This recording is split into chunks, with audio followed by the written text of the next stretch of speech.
मध्ये आपण पाहणार आहोत प्रॅक्टिस सेट 1.1 मधील क्वेश्चन नंबर 6 त्याच्यामधलं पहिलं.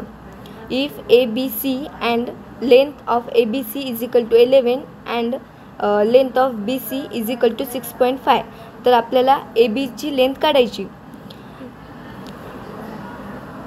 तर आपण स्टार्टिंगला गिवन लिहून घेऊ. गिवन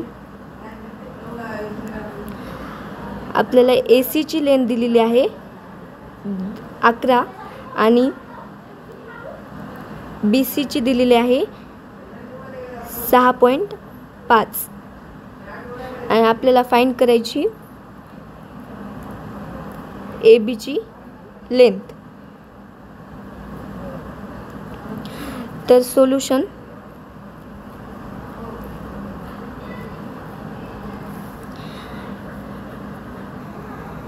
आपल्याला क्वेश्चन मध्ये सांगितलेलं आहे की B जे आहे ते मिड पॉइंट आहे आणि ABC हे कोलिनियर आहेत. तर ABC यावरून आपल्याला कळते की AC is equal to AB plus BC, कारण ABC हे जे आहेत ते कोलिनियर आहेत.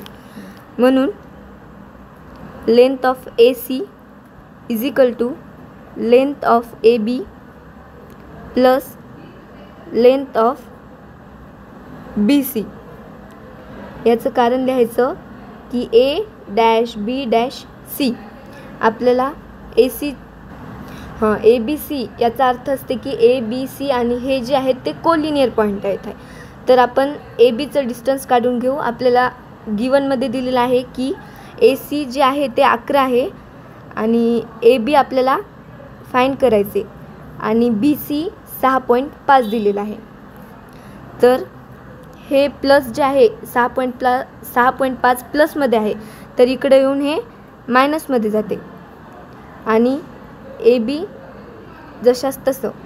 तर 11 - 6.5 याचं उत्तर येते 4.5. तर AB चं डिस्टन्स जे आहे ते 4.5. आता आपण सहाव्या क्वेश्चन मधला दुसरा बघणार आहोत. त्याच्यामध्ये आपल्याला क्वेश्चन मध्ये सांगितलेलं आहे की RST हे कोलिनियर पॉईंट आहेत आणि S जे आहे ते मिड पॉईंट आहे आणि ST ची लेंथ दिलेली आहे ती आहे 3.7 आणि RS दिलेला आहे 2.5. तर आपल्याला RT ची लेंथ काढायची. तर आधी आपण गिवन लिहून घेऊया. गिवन मध्ये ST दिलेला आहे 3.7, RS दिलेला आहे 2.5 आणि आपल्याला RT जे आहे ते काढायचं आहे. तर आता आपण सोल्यूशन बघूया. तर आपल्याला क्वेश्चन मध्ये सांगितलेलं आहे की RST हे लिनियर पॉइंट आहेत. हे R, हे T आणि हे S. तर RS चं डिस्टन्स आहे 2.5, ST आहे 3.7 आणि RT काढायचे. तर आपण याच्यानुसार असं लिहू शकतो RT is equal to RS plus ST आणि याचं जे कारण आहे ते आहे R, S आणि T हे कोलिनियर पॉइंट आहेत. तर आता आपण याच्या किमती लिहून घेऊया. तर RT आपल्याला काढायचा आहे. RS दिलेला आहे 2.5 आणि ST दिलेला आहे 3.7. मग आता length RT is equal to या दोघांची बेरीज करायची. या दोघांची बेरीज केल्यानंतर 6.2 येते. तर length RT is equal to 6.2. आता आपण क्वेश्चन नंबर 6 मधला तिसरा क्वेश्चन बघणार आहोत.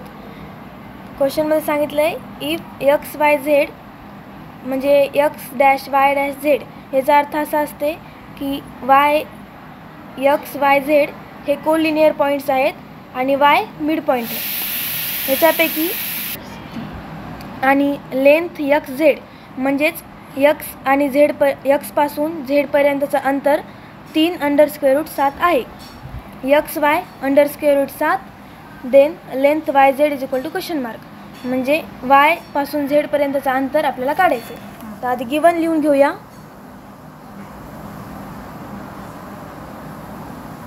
गिवन काय आहे, length X Z is equal to 3 वर्गमुळात 7 आणि आणखी दिलेलं आहे length X Y is equal to वर्गमुळात 7 आणि आपल्याला फाइंड काय करायचं आहे, लेंथ वाय झेड. तर क्वेश्चनमध्ये आपल्याला क्वेश्चनमध्ये सांगितलं आहे की एक्स वाय झेड हे कोलिनियर पॉईंट्स आहेत. म्हणजेच जर एखादी लाईन असेल तर त्याच्यामध्ये एक्स आणि झेड हे काठ्याला असतात आणि वाय मिड पॉईंट आहे. तर हे एक्स हे मिड पॉईंट वाय आणि झेड. ह्याच्यावरून आपल्याला असं कळते की distance X Z is equal to distance X Y plus Y Z. तर लिहून घेऊया. X Z is equal to length X Y plus length Y Z. हे असं आहे कारण एक्स वाय झेड जे आहेत ते कोलिनियर पॉईंट्स आहेत. तर कारण लिहायचं नेहमीच x dash Y dash Z. याचा अर्थ असते की एक्स वाय झेड हे कोलिनियर पॉईंट्स आहेत. तर आपल्याला लेंथ एक्स झेड दिलेली आहे का, तर याच्यामध्ये आपण सगळ्यांच्या किमती ठेवून घेऊया. लेंथ एक्स झेड दिलेली आहे का, length X Z is equal to 3 वर्गमुळात 7. मग लिहा length X Z is equal to 3 वर्गमुळात 7. Length X Y is equal to वर्गमुळात 7. आणि हे दोन माहीत आहेत आणि लेंथ वाय झेड आपल्याला काढायचे. हे बरोबर वर्गमुळात 7 बरोबरच्या या साईडला आहे तर ते डाव्या साईडला आहेत आणि मायनस वर्गमुळात 7 होते.